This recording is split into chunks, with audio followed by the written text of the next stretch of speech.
winning 24-23 was my pick. Right. So that was I it. mean, they were lucky. They were lucky not to lose. Lucky not to lose. In fact, they would have lost. I don't know what the Giants. You talk about dumb penalties. The Giants center with the unsportsmanlike. What's this? What was that? What was the story on that? Good grief! Somebody must be giving him a hard time, and he had enough of it, and he went over there and said, "Oh yeah, take this, I guess." I don't know.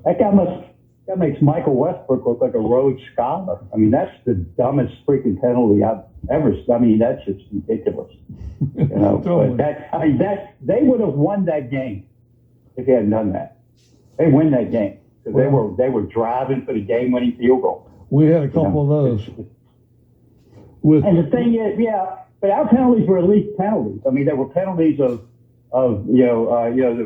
guys trying to make a play, and but this was just ridiculous. You wouldn't even during the freaking during a play, it was just dumb. But the thing, what we're seeing, and love Heineke's intangibles, but he just doesn't have a big league arm, and that's the difference between backups and real quarterbacks. Yeah. He just doesn't have it. He doesn't have a lot of it. Man, you saw a couple of throws where you had guys more open than they normally are. Just threw it over the head. Yep. Just sailed it. I mean, I love the behind the body throw. The 4th and 4 was unbelievable. Who in the world? How could anybody make that throw? So you love that. Yeah.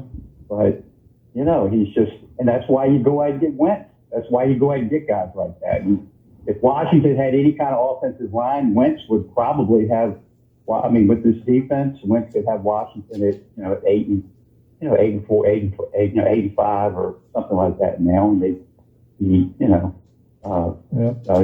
control their own destiny, but he doesn't. You know what? And that, the defense needed to play better yesterday. And I don't want to put it, they only scored 20 points. But the defense needed to play better yesterday. The Giants are just freaking, their offense is not that good. They needed to play better, and they didn't, and they were due not to play as well. They've been leading the team. This thing, that third down play that where Jones was contained and he cut back and made that first down. They should have held it to a field goal there, and that was the play that just hit me in the gut right there. I mean, come on, man. There are a couple of those, and I don't know what it is, but Daniel Jones sure can play well against Washington. Well, that's why I picked the Giants. I mean, he's just yet another average Giant quarterback that continues to dominate Washington. I mean, they go back to the 80s. Phil Simms was pretty good. Yeah, but they had a pretty good defense. Carl Banks, Lawrence Taylor, and the whole group of those linebackers. They had a good team. And Parcells. They had a good Phil team. Simms. Yeah. Phil Simms always had great games against Washington. Yeah. And, if he played his whole career against Washington, he'd be in the upper echelon of the Hall of Fame. But, he was a decent quarterback. Eli Manning, the most overrated quarterback, one of the most overrated quarterbacks, along with Troy Aikman in the history of the NFL. Troy Aikman, I agree. Aikman just he got on the super train right before it left the station. He got there right when they were pulled in a junk heap, and they got they redid the whole thing, and he benefited from that team. You put him with another team, like a lot of quarterbacks, you put him with a team like Tampa used to be, or Cincinnati, or Washington. He wouldn't be in the Hall of Fame.